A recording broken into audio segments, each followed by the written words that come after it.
Hello guys, welcome to Cafe at Simplify, and today we are diving right into microeconomics. The paper is for 3 hours. It consists of three sections, A, B, C.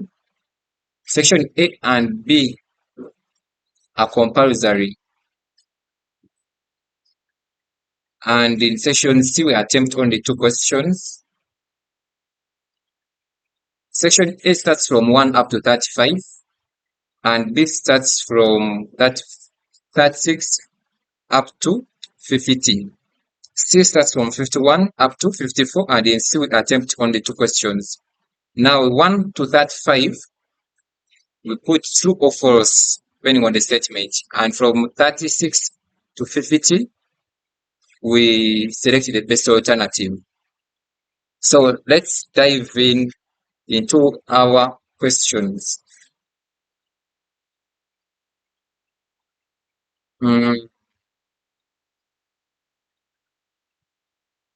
first one says the inverse function is expressed with price as a dependent variable and quantity supplied as an independent variable. So that means you are required to know the supply function, the inverse supply function. So here I put the functions. We have the supply function starts with quantity supplied, and the inverse function starts with price. So they're saying the inverse, which is this one, the inverse supply function is expressed with the price as a dependent variable and quantity supplied as dependent variable, and quantity supplied as an independent variable. And we see that this is true. Why? Because this figure here, P, always depends on this one. This means this is independent and P is dependent. So the inverse supply function, price is expressed as a function of quantity, making price the dependent variable. 2 says the only requirement for the market to be perfectly competitive is for the market to have many buyers and sellers. That is false. However much it is true that for a market to be competitive, there should be so many buyers and sellers, but it is not the only requirement. A perfect competition also requires other conditions like homogeneous product, perfect information, free entry and exit. We also require that there are no externalities involved. Free entry and exit, we have talked about homogeneous product here. So we see that number 2 is false. Don't follow this one. This is where I got the questions. Yeah, so number 3 we are following here for our answers on this left side. So and this right side are the questions. So the person who gave me had already tried out. So you can also wait and try out yourself and see what would you serve. Number 3 says in a labor market, households are sellers and both stakeholders and firms are buyers. So number 3, we see that in number 3, in a labor market, households are sellers and both stakeholders and firms are buyers. That is false. Why is it false? In a labor market, we know that households are typically sellers of labor. Yeah, households are typically sellers of labor and firms are buyers. But here they are telling us that firms are buyers, which true, but they are saying households are sellers and buyers, which is false here about households. Households are sellers of labor. Yeah,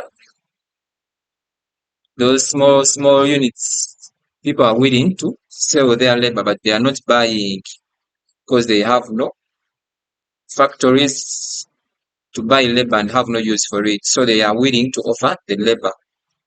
So that makes number 3 to be false. Number 4 says microeconomics is concerned with the study of how households and firms make decisions and how they interact in specific markets. We know that that is very true. Microeconomics is the fundamental focus of economics, of microeconomics. So number 4 is very true. Number 5, in the short run, the market supply curve for a good is the vertical summation of all individual firm supply curves in the market at each price. So we see that number 5 is very true. We see that in the short run, the market supply curve for a good is the vertical summation of all individual firm supply curves in the market at each price. The market supply curve is obtained by summing up all the quantities supplied by all firms at each price level. So in the short run, for us to get the market supply curve, we always sum up all the quantities supplied by all firms. We sum up all quantities supplied by all firms at each price level. So making number 5 true. Number 6, movement along the supply curve may be caused by change in the price of a substitute good. Number 6 is false. Why? We see that movement along the supply curve is caused by a change in the price of a good itself, not the substitute. And the question was saying movement along the supply curve. I think you guys remember the supply curve, which is downward sloping, but to the right. Yeah, so they are saying movement along that curve may be caused by a change in the price of substitute goods. Remember, on that curve we have quantity supplied and the price. So it is not about price of substitute goods. So movement along the curve, the supply curve, is caused by a change in the price of the good itself, not a substitute. That is why our statement is false. Number 7, normative statements can't be refuted with empirical evidence. And we see that is false. Normative statements are based on value judgments and cannot be tested or refuted using data. So the word refuted means to be verified. Yeah. So when you look critically on the question, they are saying normative statements can't be refuted with empirical evidence. Normative statements can't be verified with empirical evidence. And we are saying it is true. Why? Because normative statements are based on what you think the economy should be like, not how exactly it is. So normative statements can't actually be verified with the empirical evidence, because you just think it should be like that, but you have no mathematical expression and all that. Number 8, a convex possibility production frontier. I don't know if that is it. PPF has an increasing slope in absolute terms down the curve, and opportunity cost of a firm increases as it reallocates resources. So we see that number 8 is true, that a convex production possibility frontier has an increasing slope in absolute terms down the curve. The opportunity cost of a firm increases as it reallocates resources, and see that is true. A convex means that it is bowed outwards. Don't have a graphic tablet to demonstrate this, but probably I will soon get money to buy one so that I give you these illustrations. A convex means that it is bowed outwards. Production possibility frontier reflects increasing opportunity costs, making it true that the more our curve bends outwards, it shows that an increasing slope in the absolute terms down the curve. The opportunity cost of the firm increases as it really allocates resources. You remember that curve when we draw it like this, then we put like this. So every time it does the convex curve downwards, it shows that an increasing slope in absolute terms down the curve. The opportunity cost of the farm increases as it reallocates resources. That the more we go this side, yeah, we are allocating more resources. So number 9, under perfect competition, a farm should continue to operate in the short run if the total variable costs exceed the total revenue, and should plan to close in the long run if the total cost is less than the total revenue. We see that is false. Why? Look at these statements very well. In the short run, total variable costs exceed total revenue. Total variable costs exceed total revenue, and should plan to close in the long run if the total cost is less than the total revenue. In every farm, we expect that the total revenue should be more than. So why should you close if what you are spending, which is the total cost, is less than the total revenue what you are earning? That is false. And we see that a farm should continue to operate in the short run if it can cover its variable costs, even if total revenue is less than total cost. As long as you can cover your variable cost, let the farm continue operating, even if the total revenue, even if what you are getting is less than the total cost. But in the long run, it should close if it cannot cover the total cost. Because why? Maybe the farm is new, it has not yet established its market. So it is possible that the total costs initially, the total revenue initially is less than the total cost. But in the long run, if you realize that is still the same case, kindly close. You will only be running for losses.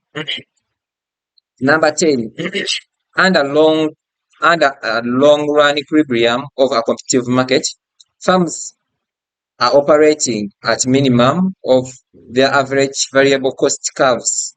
Number 10, we see that is false. Why? In the long run equilibrium, firms operate at the minimum of their average total cost, not average variable cost. So we see that in the long run, firms operate at the minimum of their average total cost, not average variable cost. I think you sit down and take critically about revise those curves critically. So that is it. Number 11, a decrease in the price of an inferior good leads to an increase in the quantity demanded of that good. I don't know what you think, but that is true. We see that a decrease in the price of an inferior good. What is an inferior good? An inferior good is a good whose demand reduces as the income of the consumer increases. So a decrease in the price of an inferior good, if the price has reduced for that good, an increase in the quantity demanded of that good, a decrease in the price of an inferior good leads an increase in the quantity demanded of that good. So we see that the law of demand says that the law of demand says that a decrease in price leads to increase in quantity demanded, even for an inferior good. So we see that this one still obeys the law of demand. Yeah. However, you can give me your thoughts about this. So number 12, a long run is expressed as a series of short runs. I think that one is very true, that for us to get the long run, we should have a pile of short runs.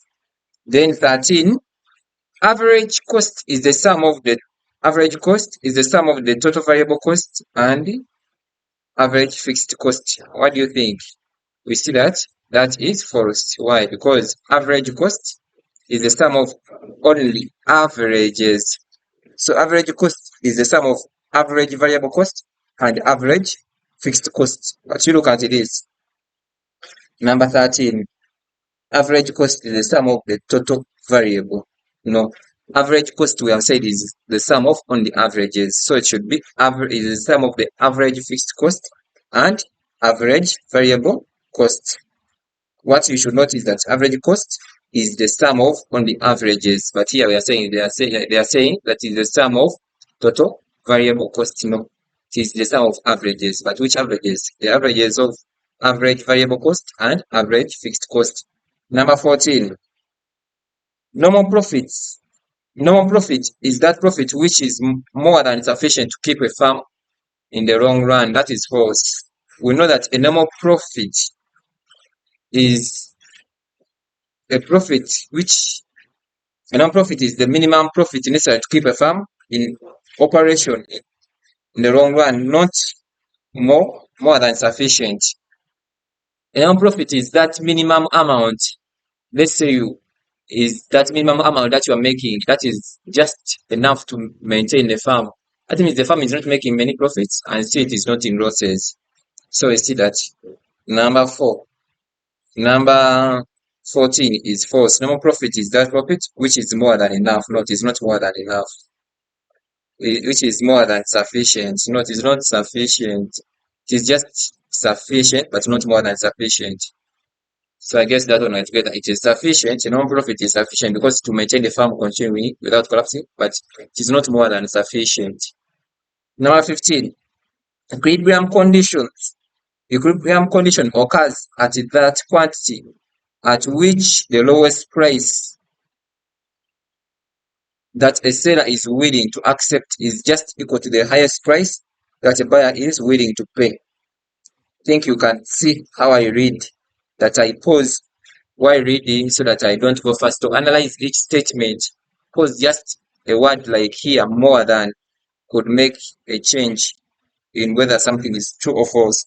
So equilibrium condition, we know what equilibrium condition occurs at that quantity at which the lowest price that a seller is willing to accept is equal to the highest price that a buyer is willing to pay. What do you think, guys?